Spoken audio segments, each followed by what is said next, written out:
Assalamualaikum warahmatullahi wabarakatuh. Perkenalkan, nama saya Rahma. Saya mahasiswa Pascasarjana Universitas Islam Negeri Raden Patah Palembang.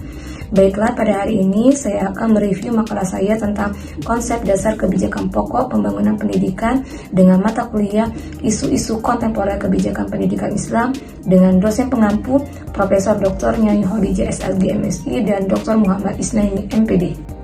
Pendidikan merupakan suatu sistem yang mempengaruhi atau dipengaruhi oleh sistem-sistem kehidupan lain yang terjadi di luar sistem pendidikan.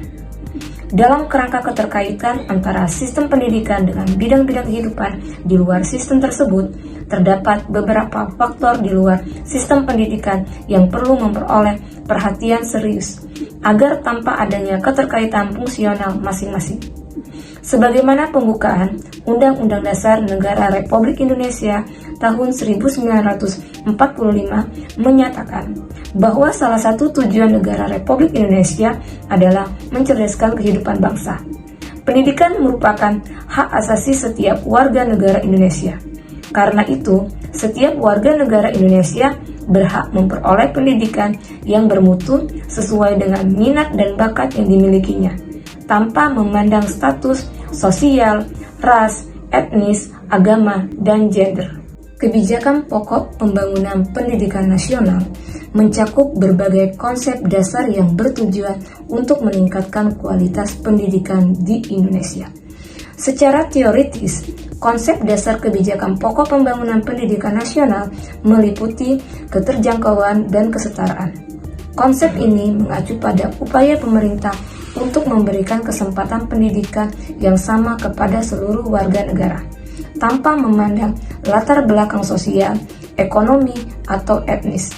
Hal ini dilakukan dengan cara mengurangi kesenjangan antara wilayah perkotaan dan pedesaan, serta antara pendidik yang berkualitas dan tidak berkualitas.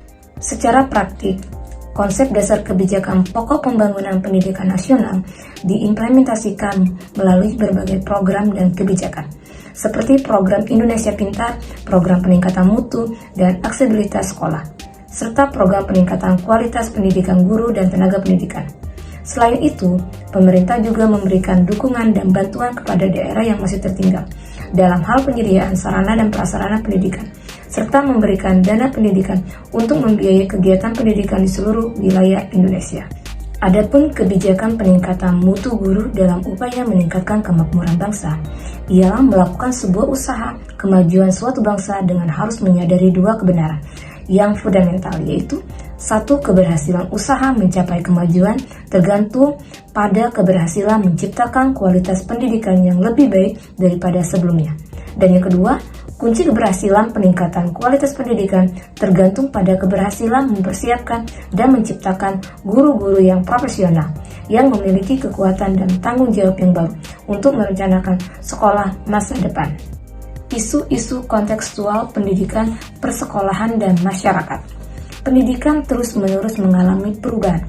Perubahan itu terjadi karena keunikan peserta didik, lingkungan yang berkembang, tiada henti, serta implikasinya bagi tujuan penguatan guru dan pengelolaan pembelajaran.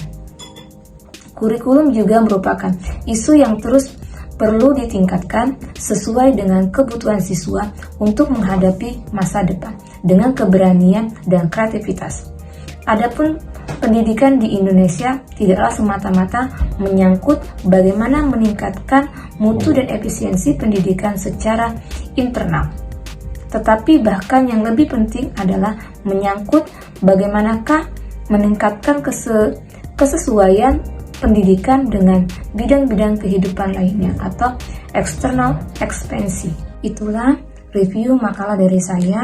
Saya akhiri. Wassalamualaikum warahmatullahi wabarakatuh.